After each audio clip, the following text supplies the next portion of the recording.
read about the mythology of astrology science, it's always dated back to Greece or old Roman times, but it's always like the heart of it is Greece, Greek mythology. I really want to go there. The pictures look amazing too. I often question myself, as a Sagittarius sun, you would think I've got so many stories of traveling the world, but I've got none. The most international I've gone is Costa Rica, Mexico, Canada. Only one time though. I've only been to Canada once, and it was a brief road trip to Montreal when I lived in New Hampshire. I want to go to Vancouver. But that's it. Bahamas. I went to the Bahamas. Ooh, that was one of my favorite places ever. My mom took me out of school and said, we're going on a trip for a week. And I looked at her like, what? And she said, yeah, we're going to the Bahamas. I love my mom so much.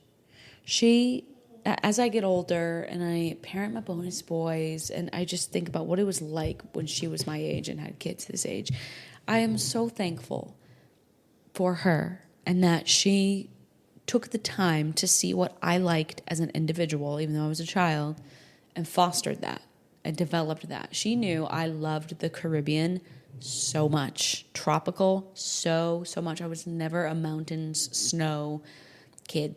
I mean, I'd have fun in it, don't get me wrong. Tubing and skiing and snowboard, all those things are so fun, but if I had to choose by a long shot, it would be the Caribbean. But she took me to the Bahamas for a whole week. I think it was 14.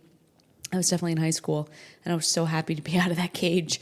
And we went there, and we showed up at the airport, and they had rum shots. And I was like, Mom, what is this? And she was like, it's something you can't have. So naturally, I grabbed it, took a shot. The Bohemian that was giving it out was cracking up. And I was like, let's get this started, Mama. I had no idea what I was doing. And to this day, my favorite mixed drink, I mean, I haven't drank in years, but it would be a hurricane.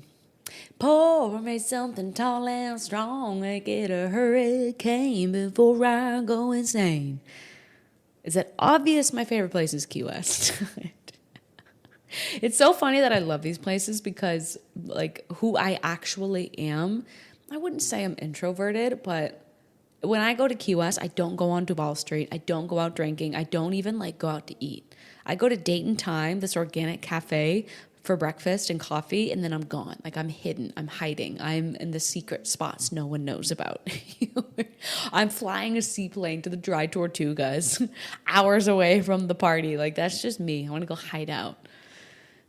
I don't like going out to eat. We're getting off track here. We're talking about Leo season things. Welcome to another episode of the Astrology Lounge. We are going to talk about Leo season. I'm your astrologer and host and invisible friend, Stephanie Powers, and happy Leo season. How was Cancer season for you guys? As you listen to this, we're in the heart of the viral Barbo's basket from July 19th to 23rd. We're talking about the rare configuration in the sky of every outer planet at 4 degrees. We are talking about 4. 4 is restructuring. When you think of 4, think of Saturn. If you live in a home, if you're big into numerology, that equals 4. It's probably a place where you're getting your shit together or you're really laying foundations. I know a lot of you are big into numerology. I am too. I'm secretly on the hunt for a 6th house because to me, 6 is Venusian. It's Venus. It's the day I was born. And I'm ruled by Venus. There you go. It's home. It's the family traditions. It's soft. It's gentle. I want a 6th house. What do we live in right now? We are 369, which I think is pretty cool. As a number in and of itself, our address is 369. What does that equal out to? Oh, I'm not using my brain. 3 plus 6 plus 9. 18. So this is the 9 house. Very abundant where we live for sure. Of 17 acres and beautiful Texas Hill Country. That's on abundance. I don't know what it is. But 9, when we got our address assigned to us, because this was unrestricted, undeveloped land, so we had no idea what our address was going to be until the town assigned it. And when they gave us the 369, first I thought that was wild. And the millennial in me was like, to the window, to the wall. But when I added it up, I was like, an 18, 1 plus 8 is 9. This is a house that gives us abundance. I know I talk so heavily to you guys about Twinwood Ranch is going to be where we have Airbnbs that are astrology themed. I just bought these beautiful set of custom made coasters from England. They finally made it over here. And each one is It's engraved with one of the zodiac constellations right now. I'm holding Scorpio. They're really cool. And so I'm already like slowly purchasing things for the 12 Airbnbs, even though things are definitely stalled right now. Our whole goal was to build our home. If you guys are new here, we've lived in a fifth wheel motorhome. My gosh, we've been hopping around between a motorhome we own and Airbnbs since 2020. It started off as fun, but kind of turned into a way of life for us. And then we tried to live in apartments, we tried to rent homes, and we discovered we are just such autonomous people, and it is so important for us to live on our own land and be able to homestead and create and build, which we are doing right now. And we definitely do not want to get into any debt. We both have this like big fear of it because of, we're almost 40 years old and we've experienced it. I'm still paying off student loan debt. So we're trying to build our house off of cash only. And when you don't have a lot of money, or you don't come from a lot of money, you work, you make money, you pour it into the house. And then you got to go back and work and make more money and then pour it into the house. So it's this very slow, like one step forward, two steps back, one step forward. We just put in windows though. We just put in windows, which really makes a house look real. And we're going to put stucco on the outside. And we've been designing every night. We just pour so much energy into it. So after all of that, like I'd say the house will definitely be done maybe by fall. We finally get to live in a home.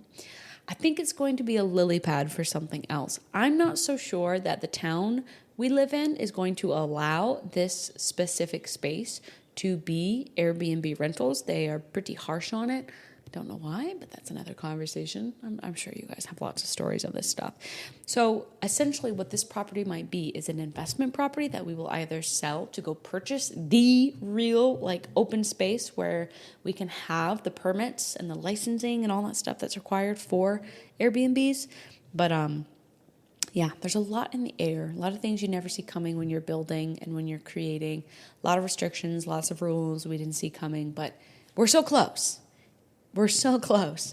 Now that we've learned a ton about building and how you can save money, how you can be more cost effective, if this were to be the jumping pad, not the jumping pad, the catalyst, the catapult, to the place where you guys can fly into, drive into, because you guys ask me about it every week, it'll probably be something that's already set in stone and purchased, and it's like quick, done. This was definitely a learning process for us. So, I mean, we do have one Airbnb that's already kind of done. We just have to get it framed inside and then throw in some furniture, which we just got from a friend this weekend. So we could have one Airbnb on the property that's ready to go. But the whole 12, the design idea for the Twin Moon Ranch, that is definitely a long shot that we're not giving up on. But it might have to be in a different area of Texas. We went to Colorado Bend State Park this weekend. Shout out to that. That was incredible. Did not think you were in Texas, and we were looking at other land already. Like, this is where we could put the 12.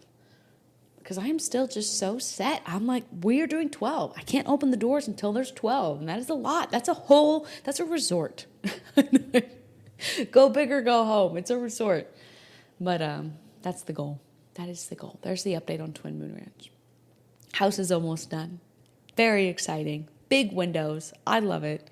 I'll never forget when I was young. I was like 21 and I saw a psychic because my mom is so cool and has always dragged me. I willingly went to these psychic fairs and loved just talking to people. And one of them said, oh, you're always going to have big windows, just giant windows. And that never left me. Now that I am 37, I remember my first apartment when I was like 24 had these huge windows that I could stand up in. Granted, I'm 5'2", but I could crawl up in them and stand and put my arms up, and woo, I was so lucky. And then literally every place since then. In Denver, I had giant, like 18-foot floor-to-ceiling windows. Manifested all of that. Yeah, every place I've lived, I've been so blessed to have these giant windows. And we put our windows in, and they are like 6 foot by 6 foot giant squares. It's amazing. I love it. So that's the update on Twin Moon Ranch here in super hot Texas. How are you guys? How was Cancer season for you? What's new and good in your corner of the world? Are you guys ready for Leo season? I always pull back a little bit because you know what I'm about to say. Leo season, fun, excitement, expressive energy, creativity. But what if you're not in a space to hear that shit? What if you're in a space where you're tired, where you're exhausted, where you haven't felt fun in a while, where you're at a crossroads where you have to make a really important decision and it doesn't feel fun? I'm always kind of like bringing awareness to how can I relay this message to cater to all of my audience's energies, which I guess is kind of setting myself up for failure because you just possibly can't. But I never want anyone to feel left out. I never want anyone to feel like, well, that must be nice to just be playing and dating and doing all those fun things. Where's my Leo season? Number one, where is Leo in your chart? For example, I'm a Taurus rising. So Leo rules my fourth house. Fourth house is the bottom, the base, the root of the chart. Normally when the sun transits through this area of your chart, you don't feel like going out. You don't feel like partying. You become an introvert for a season. You want to stay home. You want to work on your home. You want to be quiet. You just want to relax and read a book. When the sun starts peeking over your 7th house, 8th house, definitely into the 9th, 10th, and 11th, that is when you feel more extroverted. And I got to tell you, as a Taurus ascendant, summertime here in North America is the base of my chart. Summertime, I get the summertime sadness all the time, okay? July has notoriously been where I don't leave the house. I'm home. I just want to stay there. And then I'd look at everyone around me who's booking all these trips and going to these places, and I'm like, I just don't have the energy for that. However, I have noticed so blatantly that come January, like December, January, February, which would be Capricorn season, Aquarius season, Pisces season, which is my 9th, 10th, and 11th house, the tippity top of my chart, I'm always traveling. I'm always on an airplane. That's when I went to Costa Rica. It's when I go to the Keys for my birthday every time. That's when I'm like, let's go, let's get out, let's do stuff. It's very interesting to see how that stuff works. So pay attention to that. Look at where Leo rules on your chart.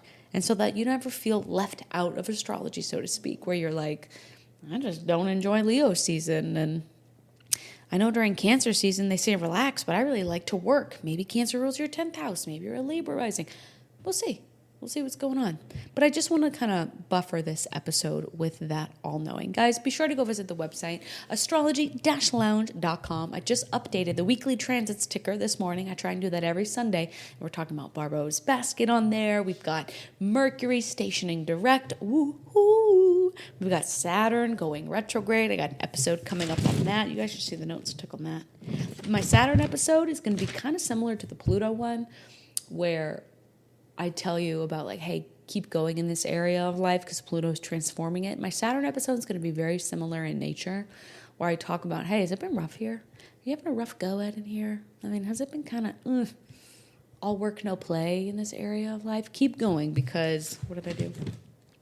I have the 4th house and then the challenge house. Oh yeah, I added the opposing sign into it. Like, hey, this is the area of life that feels a little difficult. Keep going.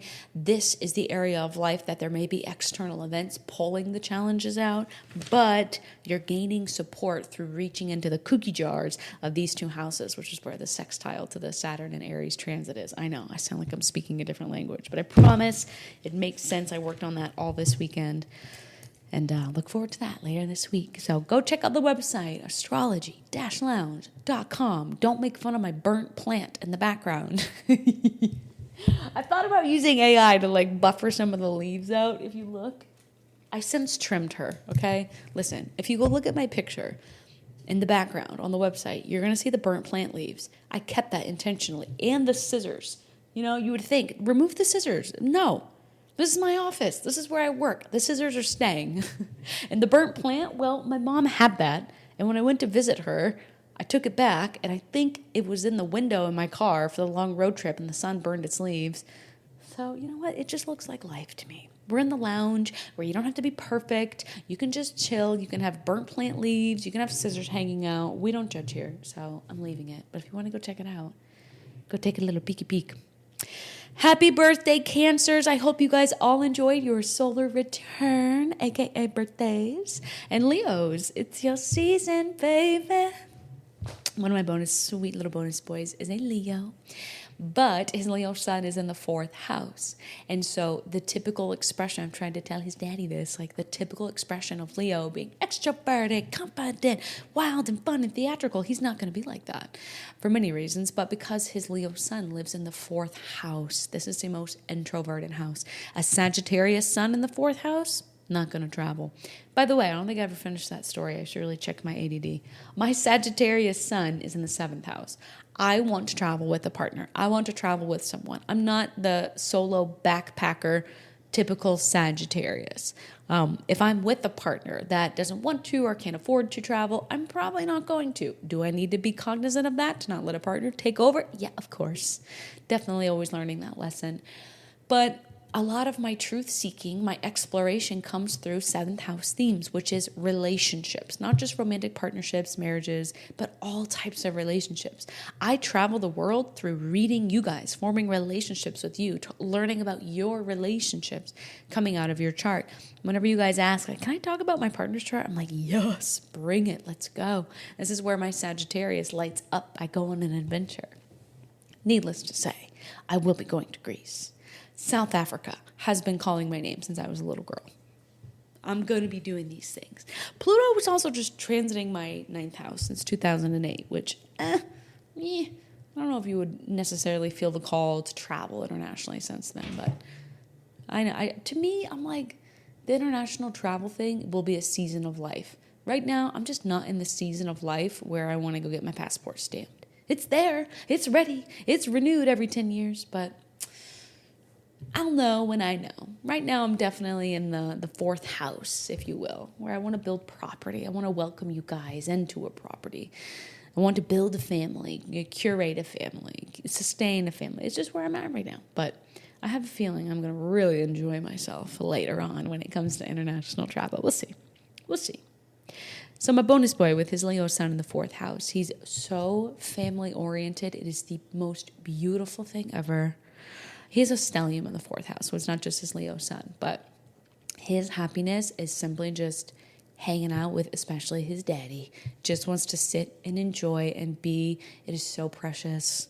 One time we were watching Shooting Stars during a meteor shower, and we asked the boys, like, okay, what's your next wish going to be? And the Taurus was like, for all the money in the world so I can buy all the toys. And we're like, yeah, check. Nice, solid wish.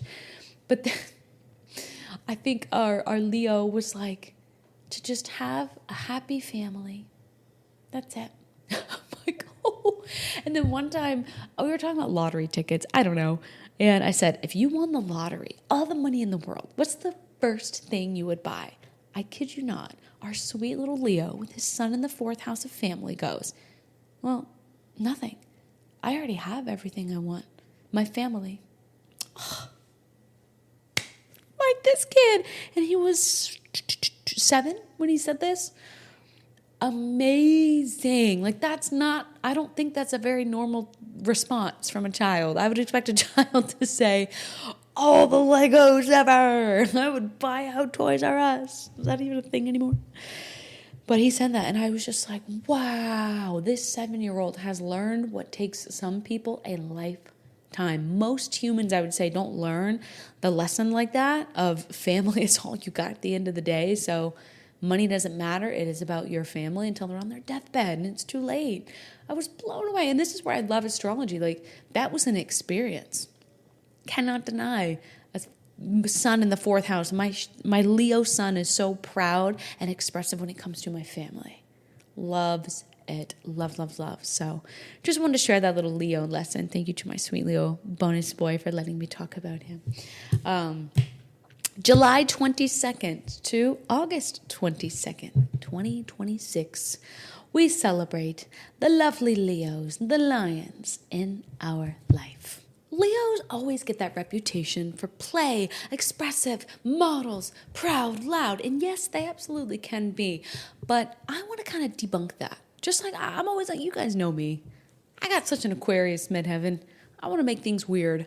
I want to tell you that Scorpios are actually the most extroverted, fun, excited people ever. And I want to tell you that Cancers can be some of the strongest business people who don't let their emotions get in the way. Well, when it comes to Leo, I want to debunk it because I do have a lot of Leo clients, especially Leo risings or Leo ascendants, who come to me and say, am I broken? Because there is nothing better to me than having a little studio on my property and painting, drawing, designing clothes by myself.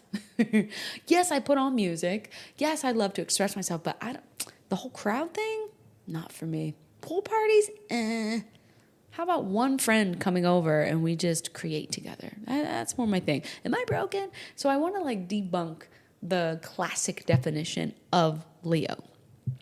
So I think the mythology of Leo is really interesting, and it's fun to just say, what does it mean to you? Like art, right? If you walk into an art museum and you look at paintings, everybody interprets it differently. Songs. Some people can listen to a song and be like, yeah, that's some harsh lyrics, but I don't know. The beat and the rhythm just, Other people are like, I can't unhear that lyric. I can't listen to the song. I can't stand it. I think that's Leo. It's all in how your heart interprets something. So the mythology of Leo, its story begins with the very first labor of the Greek hero Hercules. We'll call him Hercules. It's really Heracles, but we'll go with the Roman version, Hercules. So the story of Leo begins with Hercules. The gods, the heavens, gave Hercules 12 impossible tasks to understand each zodiac sign. But his very first assignment was to defeat a terrifying lion. So what made this lion so terrifying? It was not ordinary. It had golden fur, massive claws, incredible strength. It had skin that was impenetrable. Nothing, no sword, no arrow, no gun. I mean, not guns back then, but spears could ever pierce. People had tried to defeat this lion for years, but nothing worked. The lion was invincible. So Hercules first tried fighting this lion with weapons like all other humans did, but every weapon bounced right off. Think of him like pulling out the Sagittarius, bow and arrow, bing, shooting an arrow towards it, and it just bounced, ricocheted right off. So eventually Hercules realized, I'm going to have to fight this lion differently because weapons are clearly not working. So he cornered the lion inside of a cave. He dropped his weapons and he wrestled the lion with his bare hands until he finally defeated it. Anybody want to guess what zodiac sign Hercules was? I don't know if it's confirmed, but I would say Aries. But you gonna catch these hands, lion? I don't know. Which sign is most likely to throw a punch? Obviously Aries, but maybe Leo. I don't know. What do you guys think? So Hercules corners this lion. He throws hands, and he defeated the lion, but he found that he could not skin the lion. I know it sounds so barbaric, but skin it, pull the fur off of it. It was, again, impenetrable. So the goddess Athena, if you know that asteroid, told him, how about you use one of the lion's own claws to pull its fur off? Only the lion itself could penetrate its own armor. Afterwards, when it worked, Hercules wore the lion's skin like a cloak, like a shawl. It's a symbol of his courage. So Hercules corners the lion in a cave, defeats it through his own hands, his own power and strength, realizing, I don't need external things. I just need my own strength and courage to face this lion with nothing but me. And then he wanted to wear it as a pride and joy, but realized he could only use the lion's own claw to pull its fur off to wear as a token of, look how strong I am. The lion represents the part of ourselves that seems impossible to master. Think our ego, our pride, fear, insecurity, and need for approval. Leo teaches us that confidence isn't something you're born with. It's something you earn by facing the things that scare you. Ooh. So he had to get the claw, which is the thing that could have killed him, the teeth or the claws of the lion, use it to pull off the thing that he is now proud of. And he had to learn, overcome your fear, drop the weapon, face it, hands on. Ooh. Now, why is Leo ruled by the sun? right? The ruler of Leo is this beautiful sun. So when the sun transits all 12 signs, it comes home when it comes into Leo. Does the sun come up every morning wondering if people are okay with it shining? No. It just shines. It doesn't apologize. It doesn't compare itself to Venus in the sky. It doesn't wish it was Saturn. It just expresses exactly what it is. When it sets, does it care if people are like, no, come back. I don't want this day to end. Nope, it just keeps going. It says, enjoy my colors. Bye. It just expresses exactly what it is. It loves who it is. It doesn't look to its left. It doesn't look to its right. It doesn't look at the full moon and think, oh, I wish I was beautiful. I wish I was more cool and quiet and introverted. I wish people worshipped me at the new moon and the full. No, it just expresses exactly what it is. It just shines. That is Leo energy. So the shadow side of Leo energy is exactly that. Every sign has a healthy expression, an unhealthy one, an empowered side, a disempowered side. When Leo is wounded, and I got to tell you this, when Leo is wounded, it can become extremely dramatic, arrogant, and I don't like to throw the N word around, but I will in this context, narcissistic. You guys know, I think it's really overused, although it needs to be used in certain situations. I never want you guys to come to me and think, oh, she doesn't like that word. I can't say it. Like, I like that word. It definitely deserves a label, but I have just witnessed too many people categorizing people as a narcissist when that's actually a clinical diagnosis. You know what I mean? When you use a word too much, it kind of dilutes the meaning. And I really want to reserve that word for people who are actually narcissistic so that the victims of that narcissistic abuse get the attention they deserve and the help they deserve. You know what I mean? Otherwise, it just becomes another cliche, like, it's just an asshole. No, like, there's more to it. But I gotta tell you, in most of my readings, what I love is collecting the data, right? I can read, I can study, but nothing shines more than talking to the lived experience of birth charts. What is starting to blow me away is that when I hear about extremely abusive relationships, Leo tends to be a very common sign. And now I know Virgo is number 2, and that one totally blew me away, but it makes more sense the more I think about it and process it. Leo could be far up there because it is dramatic. It's prideful. They're arrogant. They need constant validation. Whenever I hear about people describing Scorpio placements as jealous and possessive, I'm like, have you not met a Leo? Have you not met someone with a Leo moon or Leo Venus? Like, do not mess with their people. You need to celebrate them at all times, which can be beautiful until it comes off as, you love them more than me. No, I don't care. And you're like, dude, that's my cousin. I'm going out with my cousin. Like, what? Why are you jealous of my sister or my brother? This is just getting weird. That is the downside of Leo. Because underneath all of that pain is, what if I'm not special? What if I don't matter? Right? Now, the highest expression of Leo is even more beautiful. It doesn't need to be the center of attention. One of my favorite things about empowered Leo energy is they celebrate everyone around them. They walk on the red carpet and they just, hello, look at my beautiful best friend. Look how amazing she is. She's so talented. Everybody clap because she is so good at what she does. I love a Leo. One common denominator of Leo sons is they love seeing their friends win. I don't know what it is about friends with them, their chosen family. They absolutely love seeing their friends post hot pictures, seeing their friends win awards, seeing their kids succeed. They're like, that's my kid, yes. And it's like, it's not that big of a deal, thank you. But they are just so celebratory of people's victories. They love to encourage. They love to make people feel seen. Just like the sun gives light to our day, Leos can give light to make you feel so special. So a healthy Leo helps everyone else shine too. A disempowered Leo is really just, I need constant validation. I need constant celebration. Me, me, me, me, me, me, me. Let's see. Donald Trump. He is a Leo ascendant. I believe his chart is a Gemini sun, Sagittarius moon, big mouth, Leo ascendant. And so this is why he's orange. Okay, what does the media chalk it up to? He has a very orange skin and hair. Like, he's literally a lion. Is that mean to say? You know what I mean. But he walks in a room and he commands it. He just has that arrogant, I'm going to be involved in beauty pageants. I'm going to be a business owner. I'm going to have everything gold plated. Have you guys ever driven by Mar-a-Lago? We have. That shit's crazy.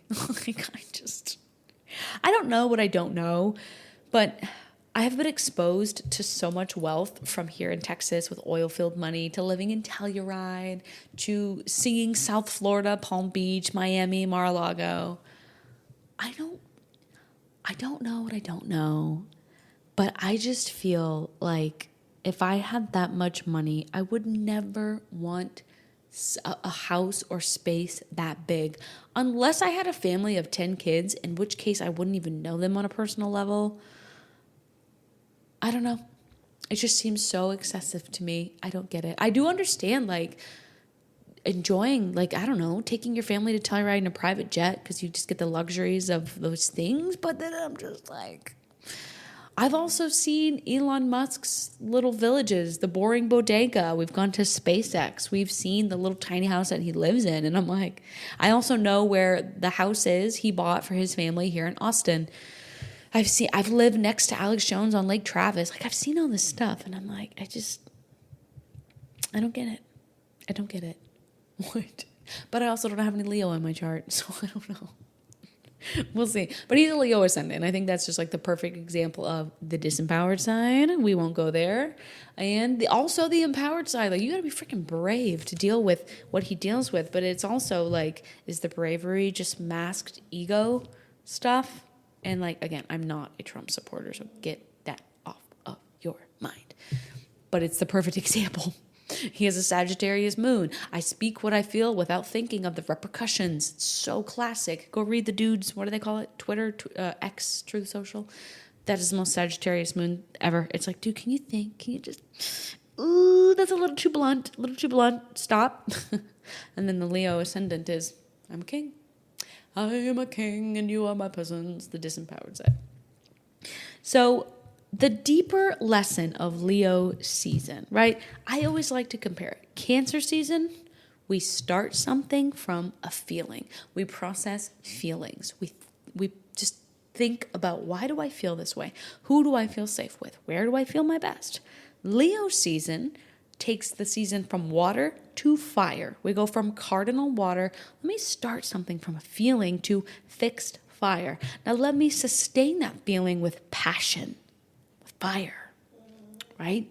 What do I need to go through with my bare hands and earn from hard work that's derived from passion towards something? It all started with a feeling.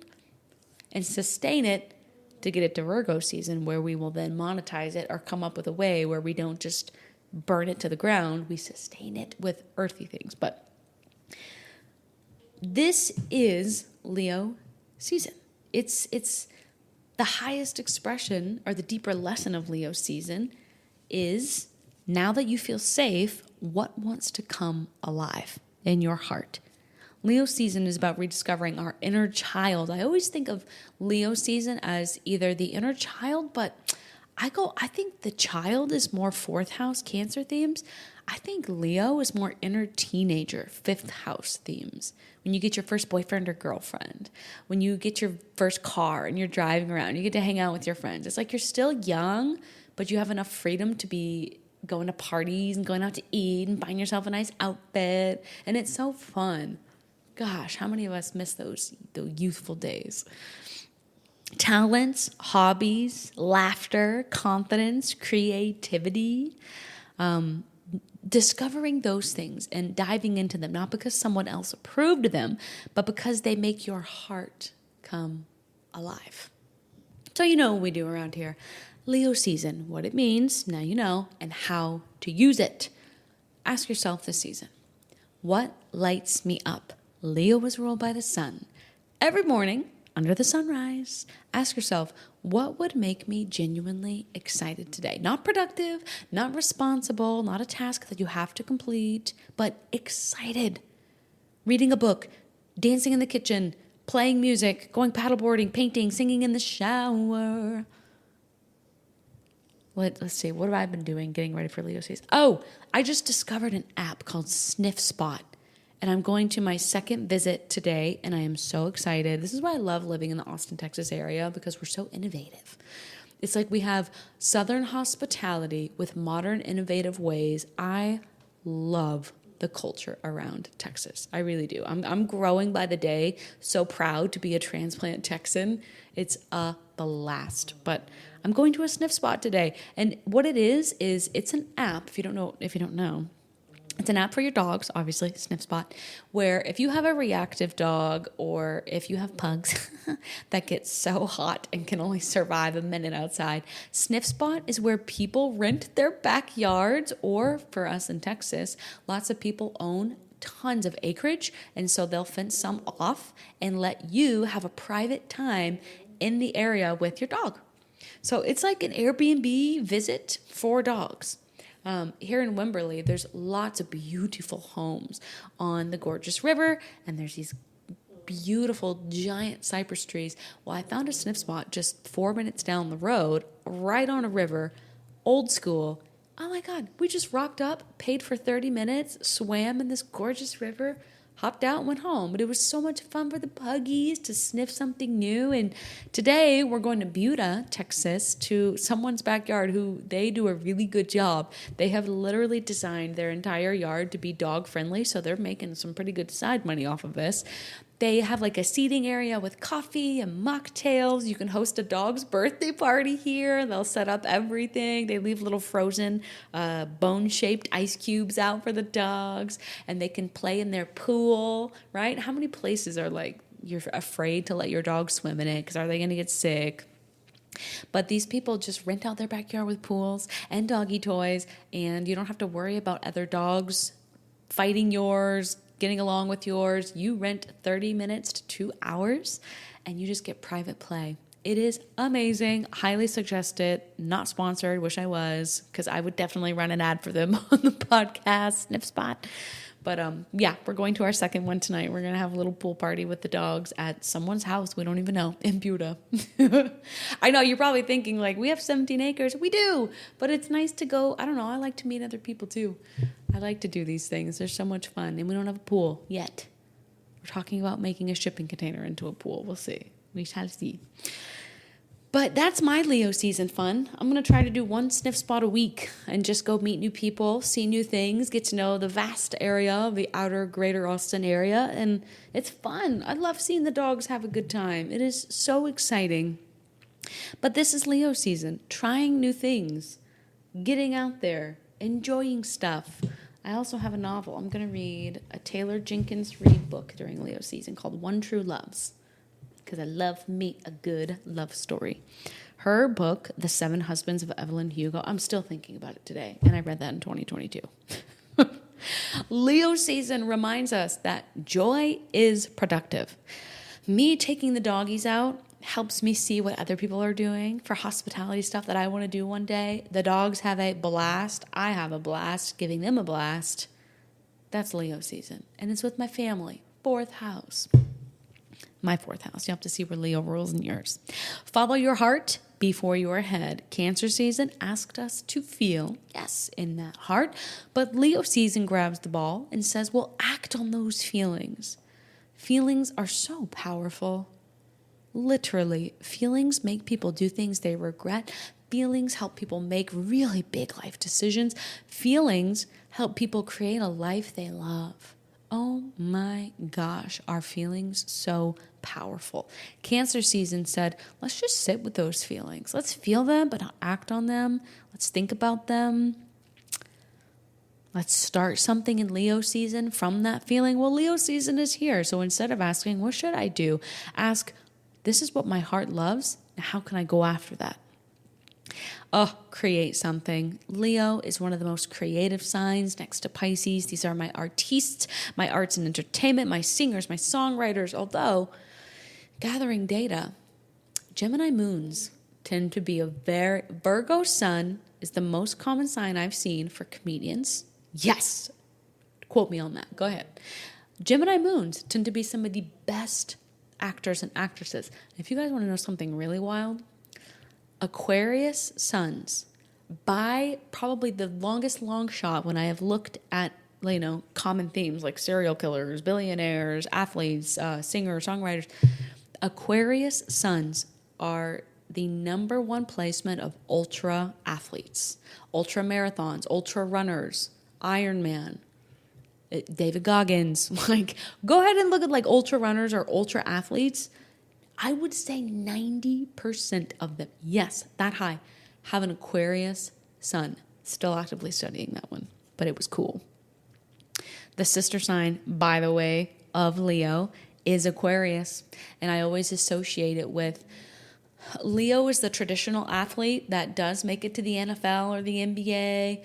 But Aquarius is like, I don't want to be a part of that system. It's corrupt. I'm going to go be a solo athlete and be famous on YouTube. I'm going to be David Goggins. I love David Goggins. Love his energy. They're sister signs. I also describe it as Aquarius writes the movie. Leo is the main character. They need each other. Every day, create something. And it doesn't have to be a canvas. It could be a garden, a meal.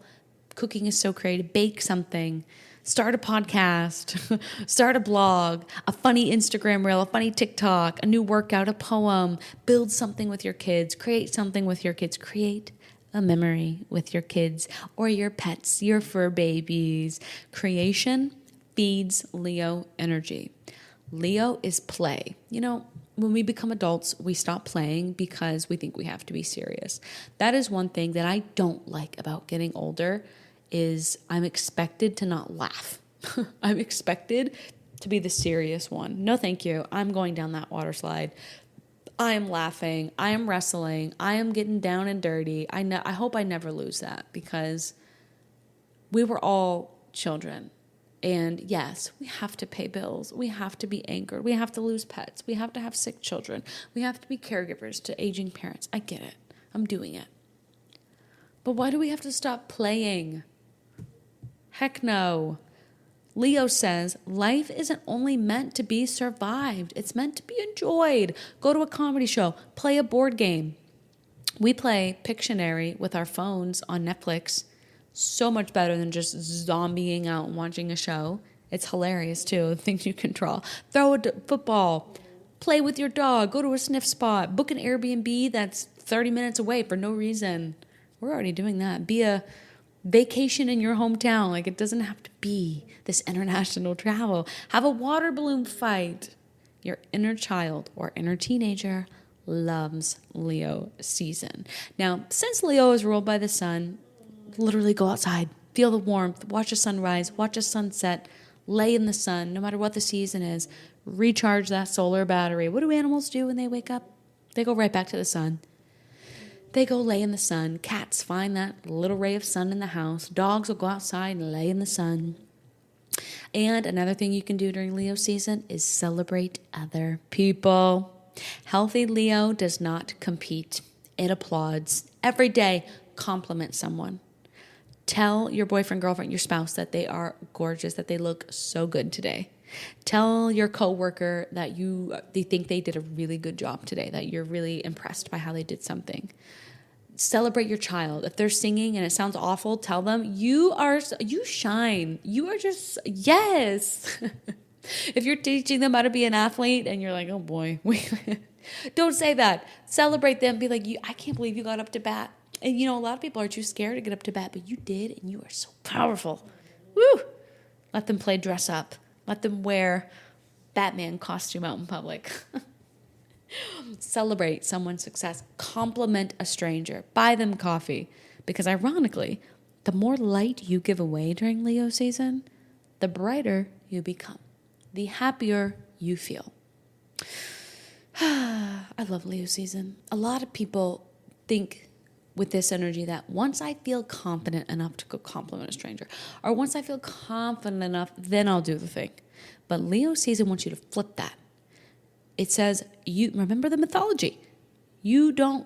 Hercules did not wait until he felt confident to go conquer the lion. Hercules said, feel the fear and do it anyway. And by doing it anyway, through the fear, he developed the confidence. So Leo flips, once I feel confident, and then I'll go on stage. Says, no, you go on stage and develop confidence. And then you really start to enjoy what you do because you're so confident. Speak up, wear the bold outfit, cut your hair, post the video, raise your hand, send the text. Confidence is built through courage, not the other way around. Now, of course, this is the season, neighboring Cancer season, to ask yourself, what did I absolutely love doing when I was 8 years old? What did I love about being 16, 17 years old? Maybe you rode your bike, went to a swing set, drew pictures, climbed trees, built forts, sang all the time, played dress up. Leo season says, now go do the same version or some older version of that again. Go listen to an old playlist. You can find them on Spotify now, of the genre or the era that you felt most young, wild, and free. Play those songs all the time. For me, it's like early 2000s hip hop. Leo season wants us to be seen, so it's not about showing off. Although the disempowered Leo, you can pick them out in a crowd. They have the loudest subwoofer, the fanciest car, the watch, the chain, the Gucci glasses. Nothing wrong with those things, but it's like, okay, are you doing those because you love it and you actually do that, or are you wearing that brand because it's what everybody else thinks is cool and you want everybody to think you're cool? Stop the habit of hiding. Wear the outfit you've been saving, but make sure you're wearing something that is you, not what gets you attention from other people. Make sure the car you drive is something you love, not what is currently trending and people will think looks cool. That's a big Leo thing. Take the family picture. Take pictures of people you love. Speaking of someone I love, it's Mr. Virgo. What advice do you have for Leo season? Leo season? Yep. Have fun. Party. Put your makeup on. Go for a run. Do you go for a run because you love it or because it's what people think is cool? I go for a run because I don't want to get fat. Okay, because you care what people think of what you look like? No, I care what I look like. Ah, okay. And so you are all Virgo everything, and you are the season that is after Leo season. And I always teach people each season prepares you for the next. So being the most Virgo creature I've ever come across, what is Leo season preparing people for to master in Virgo season? Oh, God. Lord. What is Leo season helping? Preparing you for Virgo season.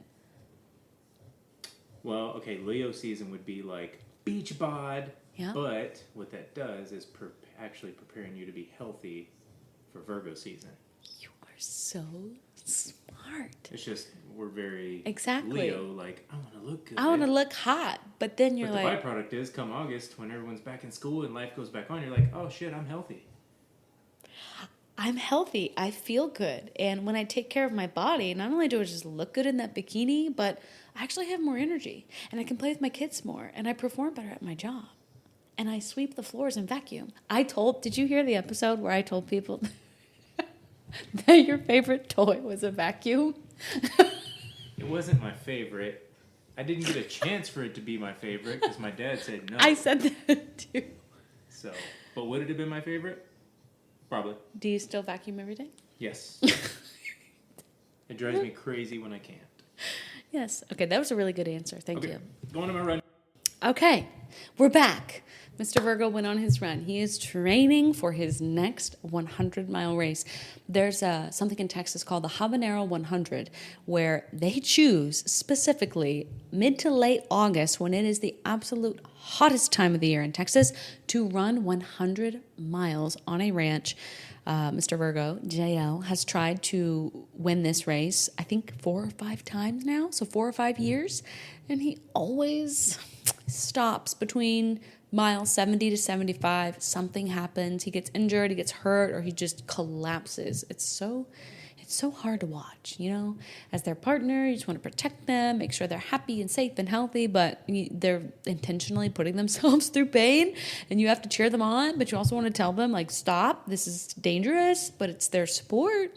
So it is midday, hot, and he is going out to run, and I'm very proud of him.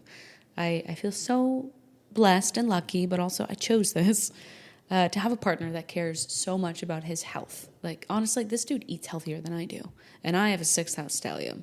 He encourages me to constantly move my body, eat healthy. I love him for that. Oh, he's the best. So, Leo, let's go over the Leo placements.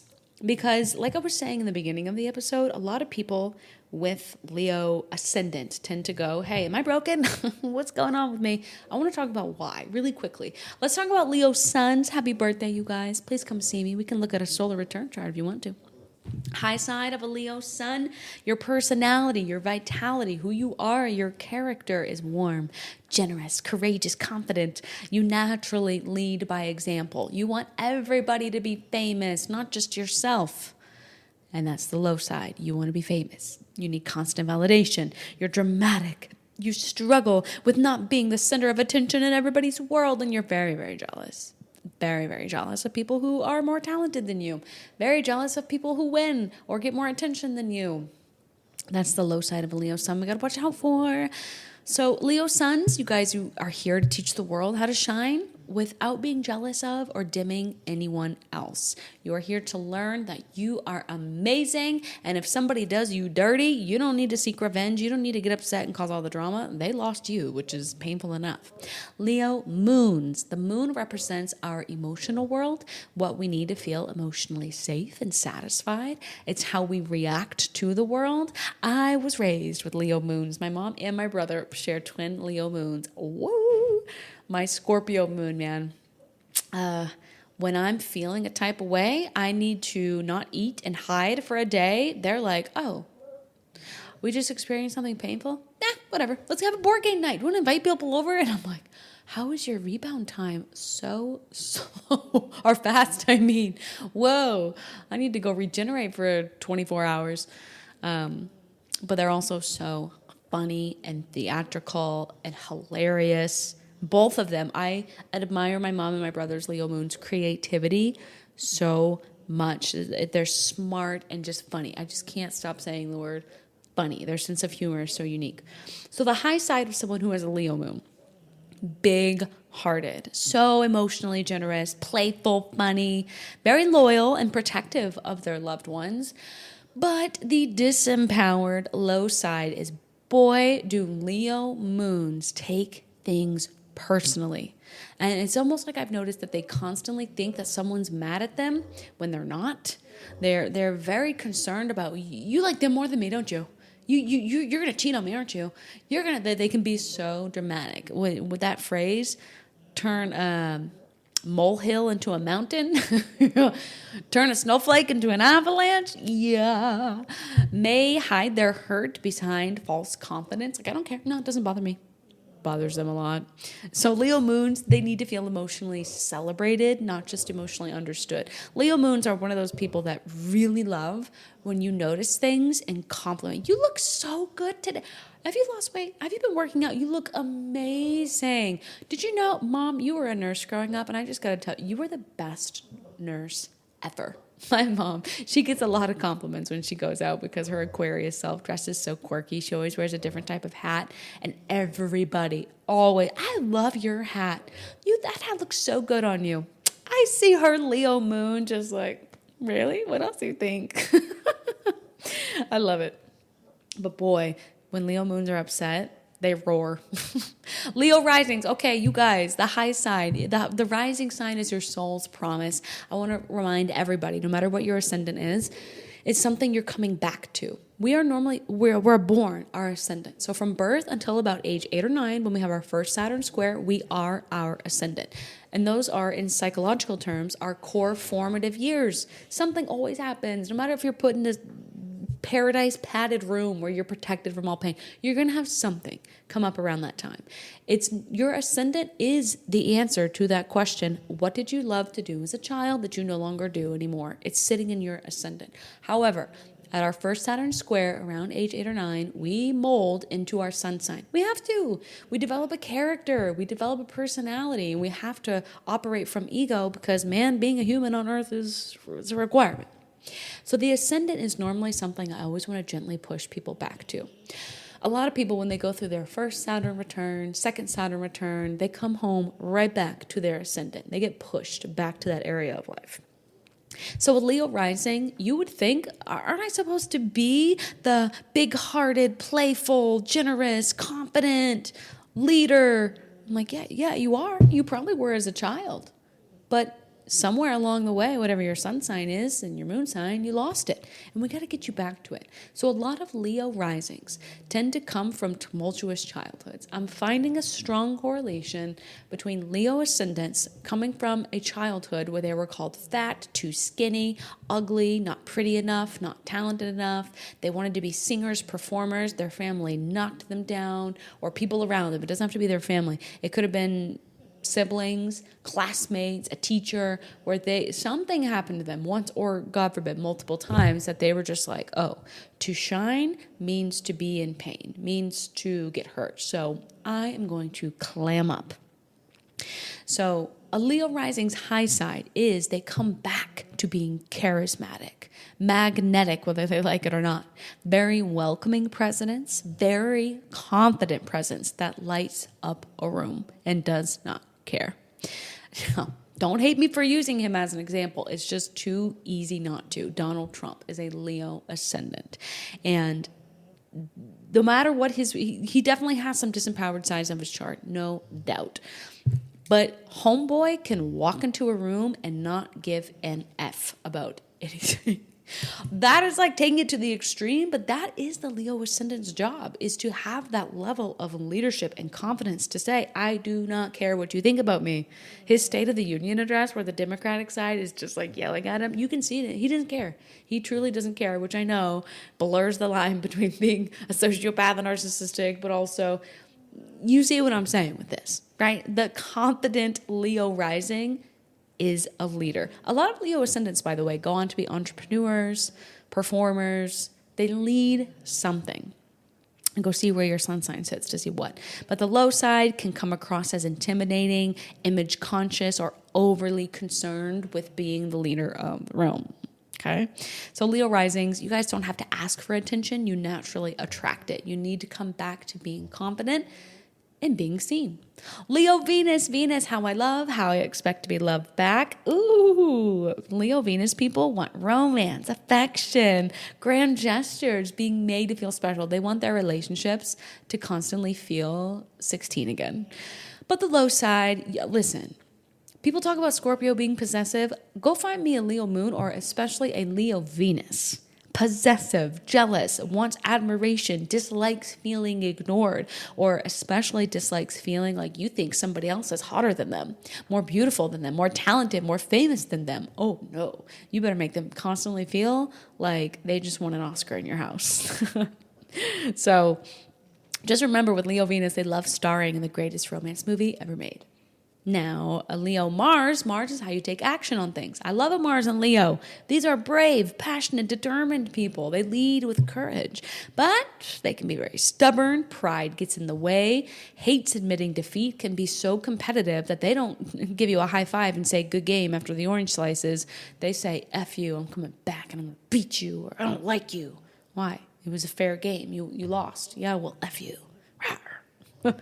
Leo Mars would rather fail boldly than never try at all. So the empowered side of this is they have no problem taking risk. I love a good Leo Mars. Mercury in Leo, excellent storyteller, very entertaining speaker. This is a writer, blogger, podcaster that's so entertaining, very inspiring ideas. But the low side, they can exaggerate, similar to a Leo moon. A Leo Mercury, you have to just know, okay, is that really what happened? Or is that your theatrical way of explaining what happened? With Leo Mercury's, I would always make sure to know what's the other person's side of the story. Sometimes they can dominate conversations, or they always want the last word. Like I tell you guys, Taurus gets the reputation for being stubborn. Scorpio gets the reputation for being possessive and jealous and sneaky. But the common denominator between those is they're fixed. Leo is fixed, just like its Taurus and Scorpio cousin. And so all the fixed signs are kind of a blend of each other. Leos can be so stubborn. Leos can be so jealous and possessive. But one thing that they all share that's empowered is these are very loyal placements. Extremely loyal to their jobs, to their family, to their partners when they're on their empowered side. So a Leo Jupiter, happy Jupiter return to anyone with Jupiter and Leo. I know we have a lot of listeners with this placement. The high side of this is you are lucky. You experience your most luck when you are expressing confidence. When you are confidently expressing your creativity, when you're stepping into leadership confidently, when you're being generous, or when you are taking up space, taking center stage, you tend to have your lucky breakthrough. When you just post and ghost, baby, just put it out there without thinking too much about it and picking yourself apart, luck tends to come to you. And guys, if you have this placement, now or never is the time to put yourself out there. Low side, overconfidence. You can look at people who are succeeding on the internet and go, what do they have that I don't? Well, you probably are more talented than them with this placement, but what they do have that you don't is they just post it. They just show up and post it. They put it out there instead of overthinking it. Ego inflation, believing the rules don't apply to them. This can sometimes be the low side of it. But Leo Jupiter grows every time they have the courage to be seen and put it out there. Put it out there. Saturn and Leo, I don't know why I don't get too many people that have this placement. Interesting, I just thought of that. High side learns humble leadership. This is a strong placement of someone who succeeds in arts and entertainment, leadership positions, entrepreneurship, steady confidence, very disciplined. This is like the antidote to being a starving artist. This is the person that says, I am an artist and I also want to make money from it. This gives me like big Taylor Swift energy, badass energy. I don't think she has this though. I think her Saturn's in Capricorn. This is Leo Saturn is someone who earns respect and earns their audience over time. Now, the low side, the lesson of having your Saturn in Leo is you have a fear of being judged, fear of standing out, struggles with self-worth, self-esteem, or, this is imposter syndrome too. Like, I know I'm talented, but I don't know if I'm, it's just a hobby. It's not a job. Leo Saturn's life lesson is realizing they don't have to earn the right to shine. You can just put your talents out there and shine because you love it, right? So do you notice a theme with all these? Every Leo placement is learning the same lesson, just in a different area of life, a different planet. Their lesson is, can I let my authentic light shine, what I love, shine, without needing applause to prove it's valuable? When they master this lesson, and I don't know if they ever truly master it. We're human. We're always going to fumble. But when they're really over the target of this, Leo placements become one of the most joyful, generous, just inspiring energies to be around in the entire zodiac. No, I tell you, Scorpio energies can be that way. Scorpios are obsessively passionate about things. Leo is just someone who genuinely enjoys what they're wearing, what they're doing, and that is infectious. Empowered Leo is someone that barely tries at all. They don't wear makeup, they don't get filler, they don't get Botox, they barely even brush their hair. But it's sun-kissed because they're always outside having fun. They have a nice bronze glow because they don't worry about sunscreen too much. But, they wear a hat, but whatever. And they're wearing clothes that they feel so confident and comfortable in. They just walk into a room and they exude this confidence. And you're like, what the heck?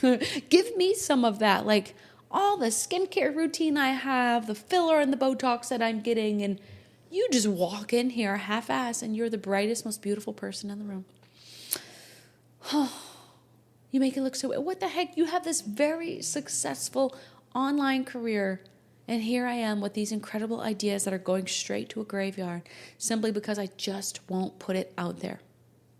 What the heck? This is what we're juggling. This is the scales of Leo season. Now let's switch it to the collective. What might we see during this specific Leo season. We already know that it's getting pretty hot. We've got Mercury moving direct, Saturn going retrograde. We'll have the big full moon in Aquarius, July 29th. And then August 3rd, Chiron goes retrograde. You guys got your Chiron and Taurus taste. He's going to move back into Aries in September. Eclipse season is going to begin during this Leo season. It's going to be dramatic. That's one of the disempowered sides of Leo is the drama. So what we might witness with, let's see, Venus is moving into Libra, August 6th. What else do I have here? August 11th, Mars goes into Cancer. Yep, August 12th, we begin eclipse season in Leo, conjunct Jupiter. Guys, write that date down on your calendar, August 12th, and go find where Leo is on your chart, because this is, in my personal opinion, this is one of the most fated, what's happening days of 2026. August 12th, eclipse in Leo, conjunct Jupiter. But what we might see collectively during this time, more entertainment and celebrity news. Surprise engagements, breakups, divorces, babies, big movie premieres, concerts going viral, maybe more, although I don't pay attention to them, but this is so Leo season, award shows, red carpet moments, a lot of people becoming overnight internet sensations going viral. The spotlight just gets brighter during Leo season. What I hope, collectively, we see some of our favorite artists releasing new music, new podcasts gaining traction, fashion becoming bolder, more colorful, more people launching their creative ideas. Leadership stories. This is a big one. I think we'll really start to see leaders making bold announcements, government changes, leadership changes, public debates over who's fit to lead. Who is leading from the heart and who is leading from the ego in government and business and major arenas in life. Romance is in the air. Leo season is that teenage dream when it comes to love and dating. So more engagements, more traction if you're single and dating. Fully expect that. Summer weddings or winter weddings, depending on where you are. Very public proposals. Leo Venus loves a good public proposal. Romantic honeymoons, baby moons, vacations. Speaking of baby moons, Leo is the sign of fertility, conception, and pregnancy. So collectively, we may hear more stories about IVF, infertility, because that falls into this as well.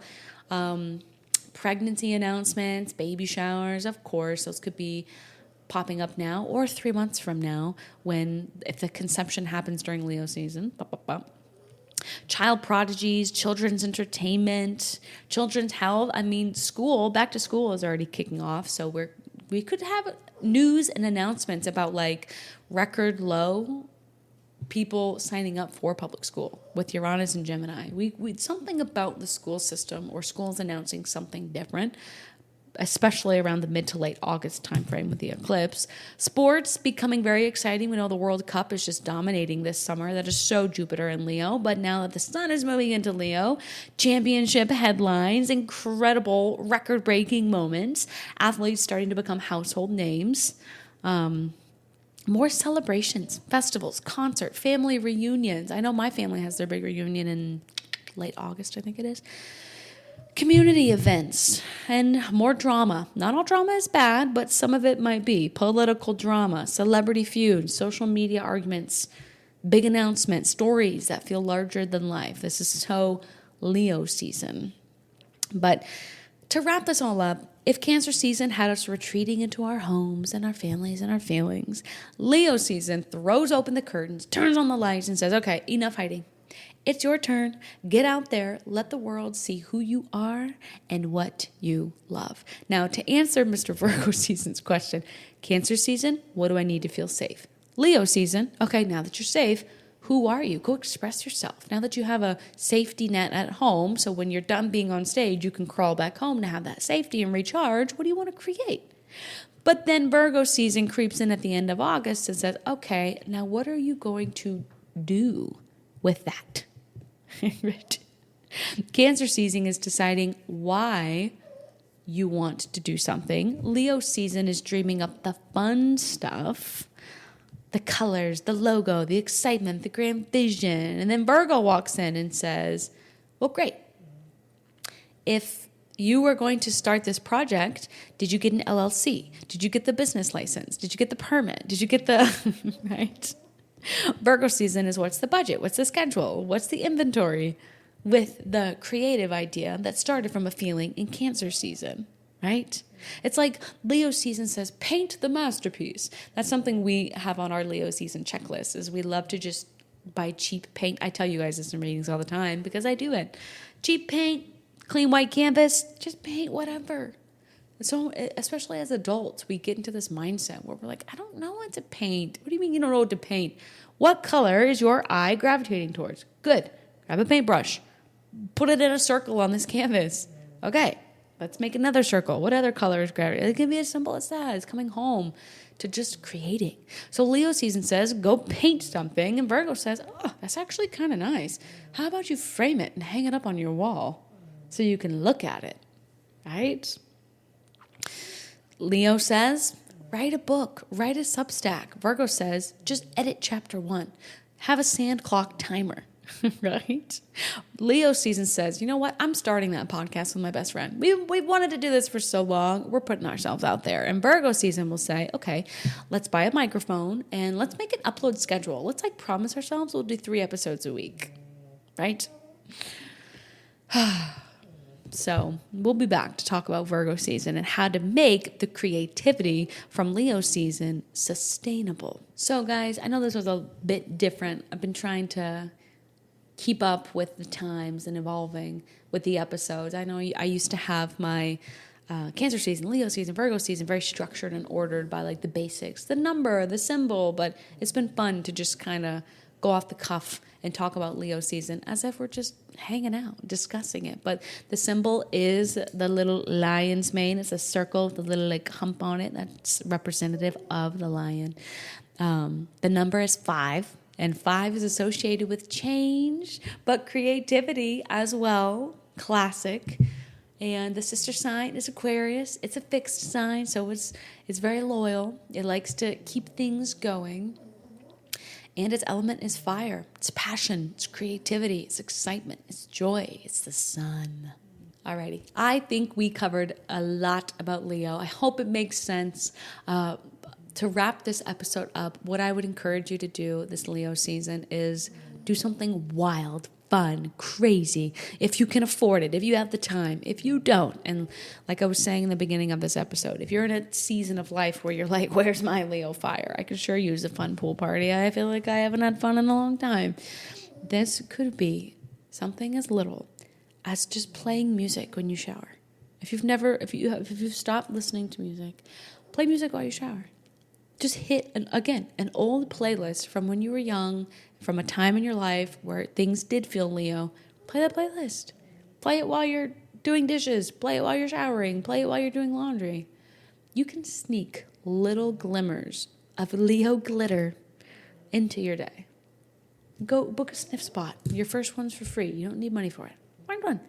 Go find a cheap Airbnb. Go look in your neighborhood and say, okay, I'm so stuck in my routine. I forgot how to have fun. Go think outside the box and do something different. That's it. Something different that has no other purpose other than to enjoy it. Because life is meant to be enjoyed, not just lived and survived. There's always time to tap back into that inner child and enjoy it. And, I guess I'll end the episode talking about the drama side of Leo. Energy is currency. Energy is currency. It is a coin. And if you wake up every day with 10 Leo gold coins of energy, and you get to decide who gets some of those coins, what piggy banks you put some of those coins in, because once you reach 10, you're done, which means you're emotionally fried for the rest of the day. So you would be very cognizant of, am I going to listen to this 10-minute audio message from this person? Is what they have to say going to bring any joy into my life? If I give them advice, is it actually going to help them? Because it doesn't feel good to give advice to someone who never takes it and just continually stays in a pattern, because then I become a part of that pattern and I don't like it because it's not fun. If there's drama, if there's people that are just hell-bent on misunderstanding you, don't give them any of your gold coins. Don't do it. Boundaries. I love the analogy. Are they going to sit at your dinner table? Are they going to be up on the shelf in the living room? Or are they going to be on the sidewalk? Or are they on your front porch? Where are you going to put them? You get to decide. Doesn't matter.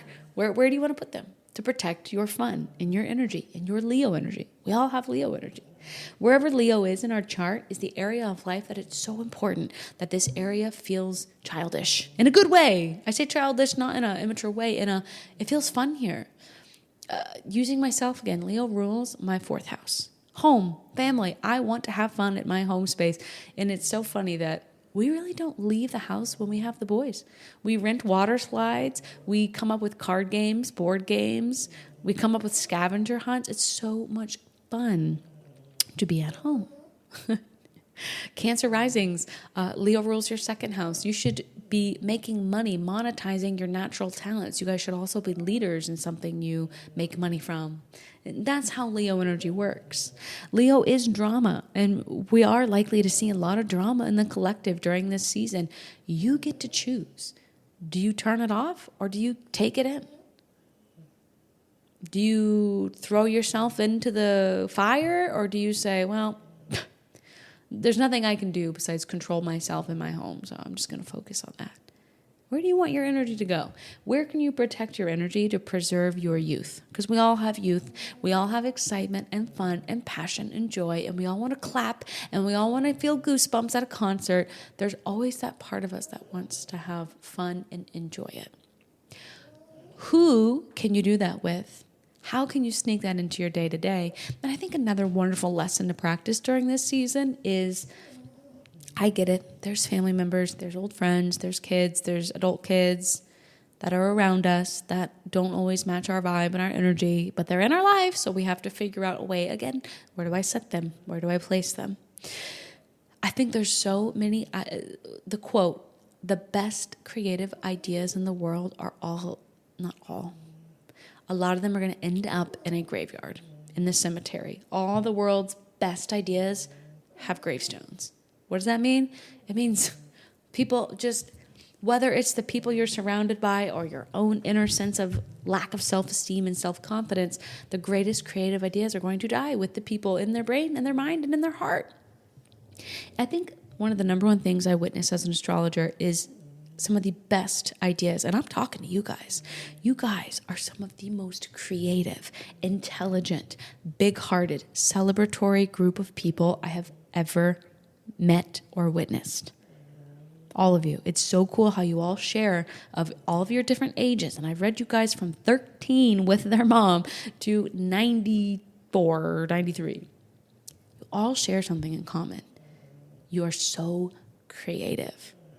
You are so big-hearted. It's why you're here listening to astrology, because you're trying to understand yourself better so you can be a better person. But B, a lot of you listen to this so you can understand your children and what they're going through. So you can understand your spouse to help him or her with what they're going through. And that's so Leo lion-hearted. I love my pride. I love my pack. And I want to understand them so I can help be a leader for them and help them with their own lives. It's so beautiful. But you guys are extremely creative. And I can't tell you how many times I've had a reading with you guys and you've shared your podcast idea, you've shared your book idea, you've shared your fashion idea, your movie idea, your TV show idea. I've heard it all. And you guys, I always say, like, hey, this is a verbal NDA. I'm not going to steal that idea. It's amazing. But I think the number one reason why people don't go after that is their family and friends. You're doing what? That makes no sense. Or they're very fearful of what their family will say when they speak or write about their experience with them. And I want to end this episode of Leo season by sharing with you that your creativity was never meant to just sit within you. You don't have this hunch or this dream or this feeling to do something. That's just meant to sit there and marinate. Leo season wants you to work on getting the confidence to put it out there. And if drama shall come, drama shall come. I will remind you until I'm blue in the face that you are going to experience drama, Leo drama, no matter what you do. You will solve world hunger and be criticized because it's not organic. So you might as well go be creative and express yourself and do what feels so good and so fun and enjoy it. Okay? And if you need some help with that, you know where to find me. astrology-lounge.com. gmail.com. I'm always here to book a reading with. We can discuss where Leo is in your chart. Happy birthday to all of our wonderful Leos listening to this. I absolutely love Leo energy. I'm so thankful to know Leos that celebrate me, that make life fun, that remind me to just build a blanket for it and get over it, because we're all going to die anyway. So a little bit of Scorpio moon cherry on top of this episode for you guys. Happy Leo season. Enjoy everything of that's to come with Mercury direct and Saturn retrograde. I will be here to go over it all. Guys, I need to go get a drink. That was a lot of talking. I'll see you on the next episode. We are sending so much love, me and the pugs, and Mr. Virgo from Twin Moon Ranch outside of beautiful Austin, Texas. You want a good Leo time? Come on over to Austin. We'll see you here. Bye, guys.